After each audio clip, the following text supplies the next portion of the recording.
What is causing this rush to that? Like, how did this happen, and how did this happen so quickly? Well, this is partly tied up with this issue of the college. So here's one way into it.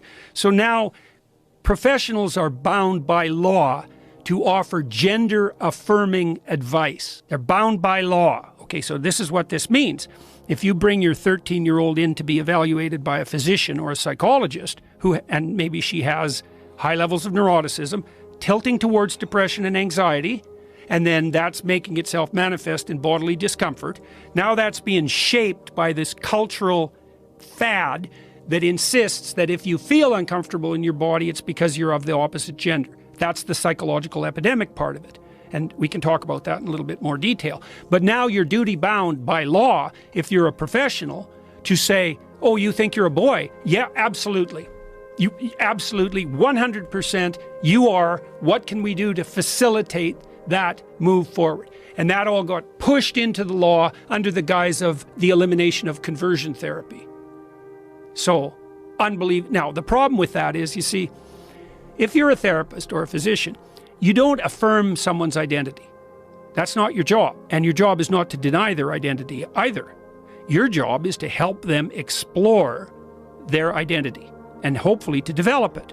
And so someone comes to you, maybe they have body dysmorphia. And so maybe they're anorexic. That's a form of body dysmorphia. And so the first thing you do, if you have any sense, is you note that that's stemming out of an underlying, more global proclivity to suffer from depression and anxiety. So that's the big elephant in the room, depression and anxiety. So if the trans activist types say, well, the body dysmorphic types are more likely to have suicidal thoughts, it's not because they have body dysmorphia, it's because they're prone to depression and anxiety, and depressed and anxious people are more likely to have suicidal thoughts. And maybe body dysmorphia adds a bit to that, but nobody really knows. Probably adds some. But the fundamental issue is one of depression and anxiety. So now you're suffering from, unspecified self-consciousness, and the culture twists around to offer you a narrative.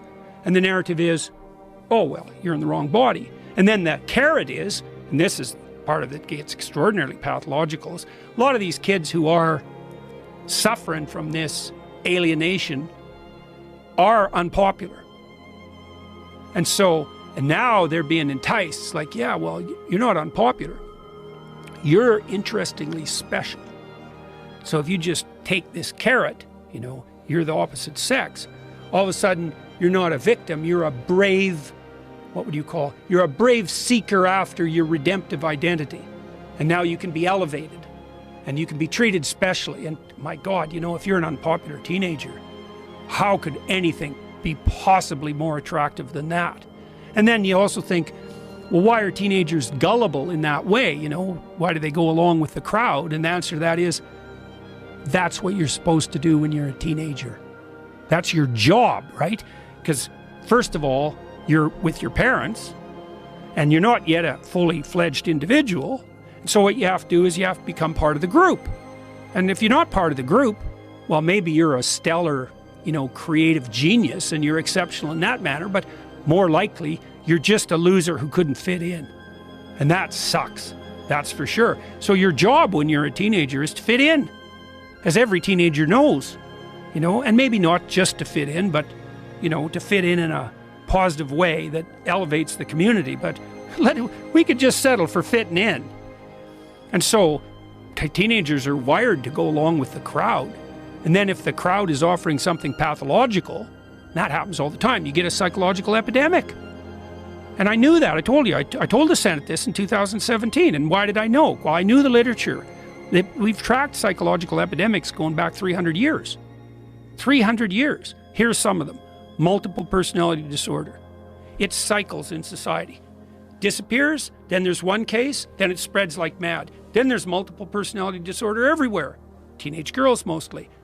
Then people get skeptical about it, and it dies. And maybe it disappears for a whole generation or two. Then a case pops up. Just does this. That's happened for 300 years. Cutting was a psychological epidemic. Bulimia was a psychological epidemic. Anorexia was a psychological epidemic. The satanic daycare ritual abuse accusations that came out in the 1980s, that was a psychological epidemic.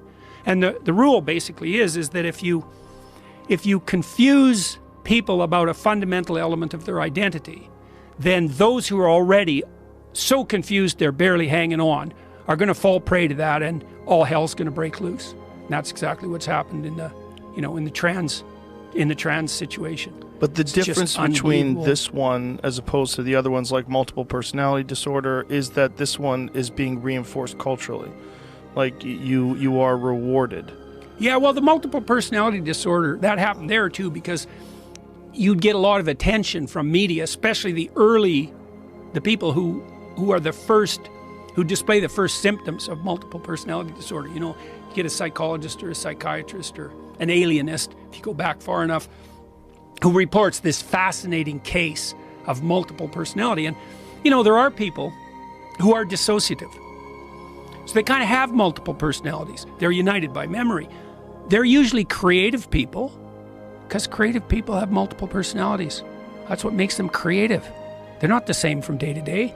You could even say they have fluid identities. And so the claims of the gender types that some people have fluid identities, it's like, yeah, creative people do. They're the purple-haired types with like nose rings and tattoos. That's all part of trait openness. You combine that with high neuroticism, negative emotion, then you get people who are fluid in their identity, who are also prone to depression and anxiety. So that's also crystal clear. And so, look, if you're an outsider, will you want to be a dull and contemptible outsider? Or do you want to be an interesting and compelling and nouveau, exciting outsider?